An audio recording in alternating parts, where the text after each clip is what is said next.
আধুনিক প্রযুক্তির মাধ্যমে সিলেট অঞ্চলের কৃষি উন্নয়ন প্রকল্পের আওতায় ইসলামপুর গ্রামের কৃষক জনাব মোহাম্মদ আব্দুল জলিলের জমিতে স্থাপিত বুড়ো প্রদর্শনী প্লটে অবস্থান করছি।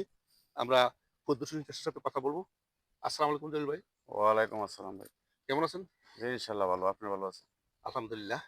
আচ্ছা, আপনার ধানটাতে অবস্থান আপনি কি মনে করতেছেন, ফলনটা কিরকম হবে? জি, ইনশাআল্লাহ অনেক ভালো ইনশাআল্লাহ। আপনি কি খুশি ফলনে? জি, ইনশাআল্লাহ খুশি আপনাদের সহযোগিতা। আচ্ছা, এটা কি ধান? বিধান 89? জি, বেতন ৮৯। এটা তো আমাদের আগের ভ্যারাইটি ওই। জি, এটা কি গেল বছর কি এই ধানটা করছিলেন, দান করছিলেন? জি করছিলাম অনুদান করছিলাম। এরকম হইছে না। কম হয়েছিল না? জি, কম হয়েছিল। এরকম খুব বেশি হইছে। এরকম উঁচু হইছে না। আর ধানও এরকম ঘন হইছে না।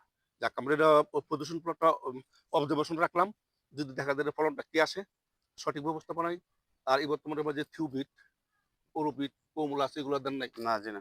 আমরা বলছিলাম একটা কথা, যে ধানের জমিতে সাধারণত আমরা জিপসাম ব্যবহার করি। জিপসাম ব্যবহার করার ফলে পরে কিন্তু এখানে আর সালফারের দরকার পড়ে না। জি, জি, জিপসামের মধ্যে 70% সালফার আছে।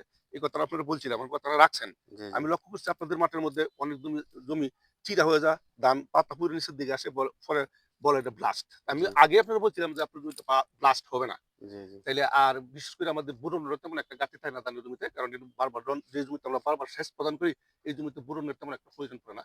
ম্যাগনেসিয়াম আর সালফার এই ২ টা জিনিস এভয়েড করলে আমরা অনেকাংশে পাতা পোড়া রোগ এবং এই এই রোগ কমাইতে পারি, সিরার পরিমাণ কমতে পারে। আমরা আজকে পরীক্ষামূলকভাবে আপনার বিশ্বাস হলো যে কি হয়, জি, জি, ইনশাআল্লাহ। ধান কাটার পর আমরা সিদ্ধান্ত নিব যে ঘটনা কি। জি, আর পার্শ্ববর্তী অন্যান্য আপনার চাষীরা বলবেন বিষয়টা। আমরা কিন্তু এখন এই এলাকায় ব্যাপক হারে কিন্তু বেপরোয়াভাবে এই সালফারের ব্যবহারের কারণে কিন্তু আমাদের মাঠের ধানের অবস্থা খুব খারাপ হয়ে যায়। এই মেসেজটা, সিগন্যালটা যেন সকলের মাঝে পৌঁছে যায়। এটা আমরা সবাই মিলে কাজ করব। ঠিক আছে? ইনশাআল্লাহ। ধন্যবাদ আপনাকে। আসসালামু আলাইকুম।